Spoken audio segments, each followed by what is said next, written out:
All right. Well, very done. That's fine. The videos, everyone's seen Croatia. It's beautiful and all this sort of thing. It's no big deal. Thank you for listening to me in English. I am learning Croatian, but slowly. It's proving difficult. My name's Nick Hathaway. I'm from 45 Degrees Sailing. I started a business here 5 years ago, and I've been battling to keep it alive through 2 years of COVID and just generally the toughness of being in business through the winter when I can't shut down my business. So winter sailing has been something for me that I've been pushing for 5 years, and this year I did something a little different. With talks with different people around the place, I went out and I said, okay, well, I'm going to go out for a week sailing in the winter on my own to show people how amazing it is. So throughout this I'm going to show you a little bit of what I did, and I made my own breakfast for the first time in a little while.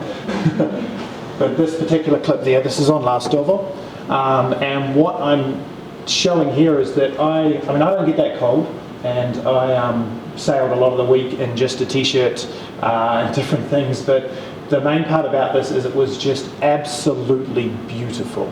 Now, I'm from New Zealand originally, and we sailed there and all of that, and I'm not afraid of a bit of wind, coming from Wellington. One of the windiest cities in the world. So when I got to Croatia, I was like, okay, this is incredible, because you have this incredible opportunity to sail all year round. And yet what you'll see through all of this video that I'll show is there is absolutely no one else out there. I did not see a yacht for 8 days. I left Split, Karstella, I sailed to Vis, I sailed to Lastovo, I sailed to Niet, I sailed to Korčula, I sailed back to Far, and over 8 days did not see a yacht until the last day. So there is no one here, and it is some of the most beautiful sailing conditions I have ever been a part of. So there's over 100 training centres for a particular training, RYA training centre, and our market for this is huge in the UK. Now, out of those 100 training centres that are in this area of Europe and the UK,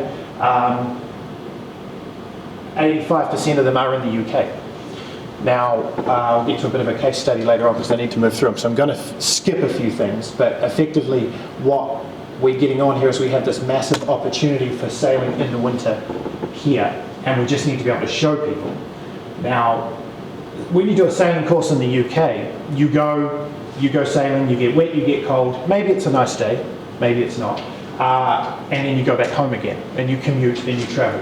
Whereas when we do a sailing course in Croatia, we sail to somewhere beautiful, we sail to somewhere amazing, we see something new, and then we sail to the next place.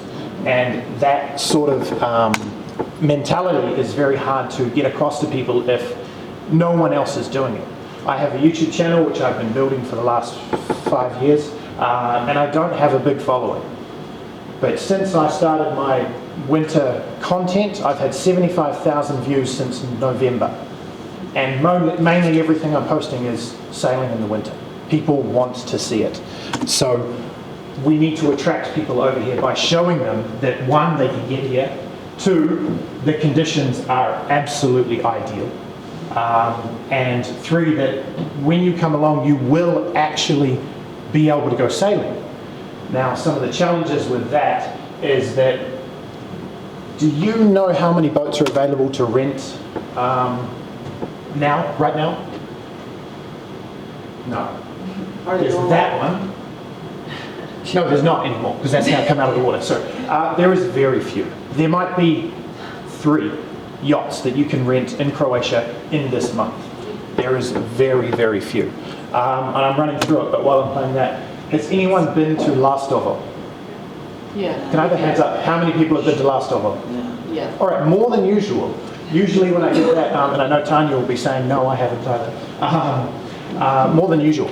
So a lot of people don't realise that most of the winter sailing I'm doing now are with locals, are with digital nomads or long stay travellers that are here in Croatia wanting to do more. Now, they cannot do it in the summer. It's either too expensive, too busy, or just not possible for their work schedules. But if we can be flexible, then this is really good for it. So the case study I'm going to whip through very fast because I know we're running out of time. Basically, when I looked at pushing winter sailing in Croatia, it was through a group of people that I knew who said that in Kensington, Notting Hill in the UK, we have this group of high net worth people. They're earning a lot of money and they want to learn to sail.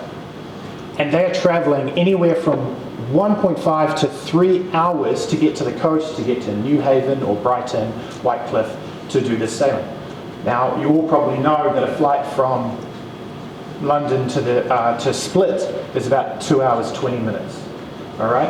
Now, at the moment, that's great. We've had some cheap flights coming in, and I've done some of these trips, but I'll keep skipping through. But when they have to go to Zagreb and then fly to Split, that makes the weekend travel not so great. Now, I don't want to paint this perfect picture of Croatia like it's always sunny, because that's not real. I wish you could hear the sound.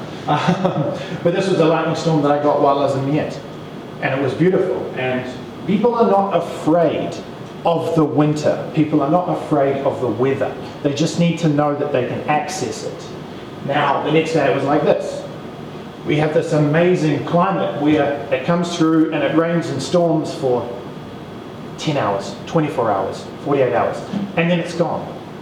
So we can just keep going and going and going. The accessibility thing, I have to skip a couple of points, I know I'm spending time. The accessibility thing is about the fact that in New Zealand, if I go sailing and I go out on the coast, I am in the ocean, the southern ocean. If the weather is not right, I either cannot go or I might die.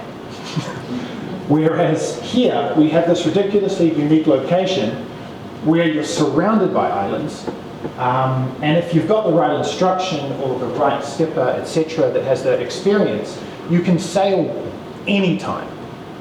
Now, sometimes it is just too windy, it's unsafe to go out, which is why we need to look at flexibility, which we'll come up with yet.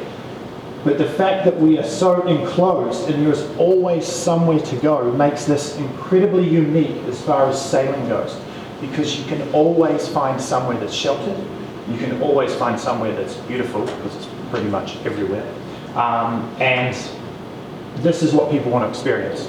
This is a highlight reel of 7 days I spent out here. I sailed a lot more than that, and I didn't even choose the best stuff. It's basically just trying to show that this is the sailing dream for pretty much everyone that gets into sailing. And if we can attract those high net worth individuals, show them they can get here, spend a weekend, then that's great. Now, I wish you could hear the sound on this one, because the flexibility thing is about, we need to be able to change people's dates, because not every day on the water is for everyone. Alright, this was my last trip back from Portugal to Prague. And this poor unsuspecting learn to sail candidate that I sent out, this was about 45 knots of wind. You know. But it's still fine.